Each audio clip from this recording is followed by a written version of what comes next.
base of ကိုယ်တိုင်ချက်တဲ့သူတွေအတွက်နော် base of ကိုဖြူပြီးလို့ရှိရင်ကြည်တဲ့အယောင်လေးလိုချင်တယ်ဆိုရင်တော့ဘယ်လိုလုပ်လဲလို့လာပြပေးတာနော်ဒီထဲမှာဆိုလို့ရှိရင်ကျမကဒီနေ့ BJ မသုံးဘဲနဲ့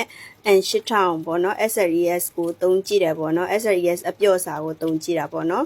SLES ဆိုတော့ N70 လဲ SLES ပဲ N8000 လဲ SLES ပဲပေါ့နော်ဒါပေမဲ့ N8000 ကကြတော့ SLES အပြော့စာဖြစ်ပါတယ်ရေချိုးစက်ပြားတွေနော်ရေချိုးစက်ပြားတွေခေါင်းလျှော့ရည်တွေလုပ်တဲ့ SLES ပေါ့နော် N8000 ကကြတော့ဒီဟာလေးကိုထည့်ကြည့်တယ်သူကအယောင်ကတော့ပို့ပြီးတော့မှဖြူပြီးတော့ပို့ကြည့်တယ်နော်ဘီတိန်ထဲတာထက်ပို့ကြည့်တယ်ဘီတိန်ကကြတော့သူ့ရဲ့အယောင်ကနည်းနည်းလေးအဝါဘက်ကိုသွားတယ်ဆိုတော့ဒီနေ့ N8000 လေးထည့်ဆန်းကြည့်တယ်ပေါ့နော်ဒါတော့5ကီလိုချက်တာဖြစ်ပါတယ်ဘေးဆုပ်5ကီလိုချက်တာပေါ့နော်N8000 လေးထည့်လိုက်တဲ့အခါမှာဆိုလို့ရှိရင်တော့သူကကြည်တယ်ဒီထဲမှာဆိုလို့ရှိရင်အမြုပ်ဗါလဲ SES နဲ့ပေါ့နော် SES ပြီးလို့ရှိရင် fatty acid ပေါ့နော်ပြီးလို့ရှိရင် C တွေနော်ပြီးတော့အဲ့ဓာတွေအကုန်လုံးကိုအရေးကြည်အောင်ဖြော်ထားတာပေါ့နော်အရေးပျော်ပြီးတော့ကြည်အောင်ပထမကျတော့သူကဒီလိုမျိုးအခဲတွေဖြစ်တယ်ပေါ့နော်